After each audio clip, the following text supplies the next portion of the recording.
Welcome back to my channel. This is 365 days of writing a short story every day until I become a better storyteller, artist, writer.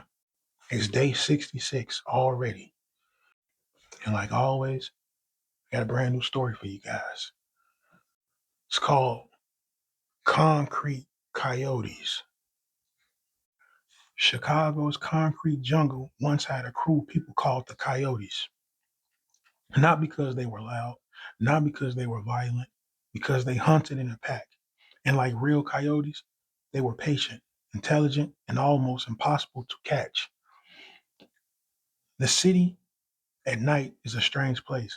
Glass towers glow like cliffs of light. Luxury cars sweep quietly along the streets, and the wealthy neighborhoods set behind gates believing money can build safety. But predators don't care about gates. Predators study patterns. And that's exactly what the coyotes did. They were there were five of them, different faces, different backgrounds, but one shared philosophy. Never hunt in a place where you lay your head. Poor neighborhoods had nothing left to take, so they studied the wealthy ones instead. Gold Coast, Lincoln Park, River North, places where money lived so comfortably that people stopped paying attention. The leader of the pack was a young man named Atlas, tall, long, dreaded hair, calm, the kind of man who could walk into a five-star hotel lobby and look like he owned the building. Atlas had one rule: no chaos, no random violence. Everything is strategic, like coyotes circling prey before the strike. One member of the pack was a woman called Silk. Her weapon wasn't strength, it was appearance. She could walk into a luxury rooftop bar wearing a black dress, and within 10 minutes, she knew which men were drunk, which ones were rich, and which ones had something valuable waiting inside their penthouse. People trusted her immediately. That was their first mistake. Another member was Ledger, quiet, analytical, while everyone else parted. Ledger studied property records, security company contracts, alarm systems. He knew which homes had cameras and, more importantly, which ones didn't. Then there was Spoke, the driver. You could put Spoke behind the wheel of anything: a delivery van, a ride share car, a moving truck.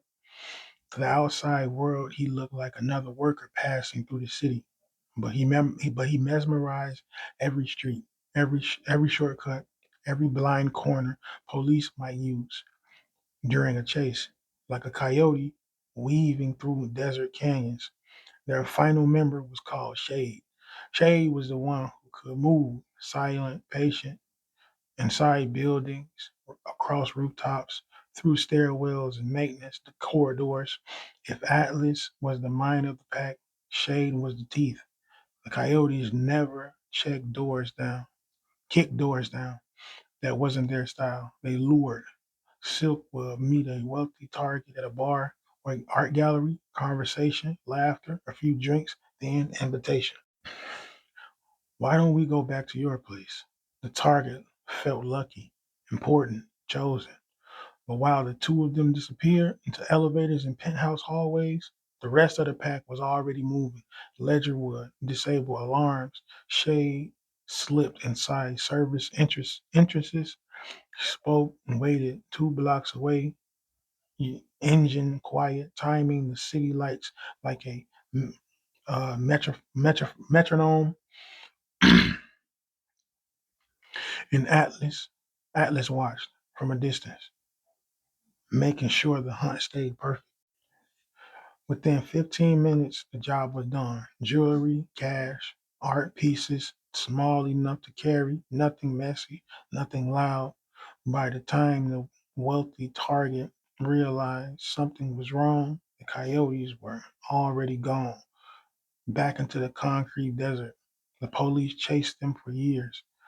But hunting coyotes is different because coyotes don't behave like other predators. They adapt. They change routes. They disappear when the environment shifts. Sometimes weeks would pass without a single job.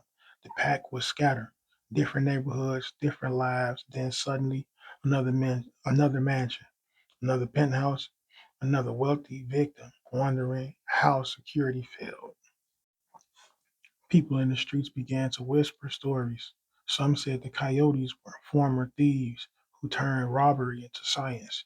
Others believed they were ghosts moving through Chicago's skyline. But the truth was simpler. They were predators who understood the jungle they lived in. And in the concrete desert of Chicago, the smartest hunters never chase a herd. They study it. They wait. And when the moment is perfect, the pack moves together.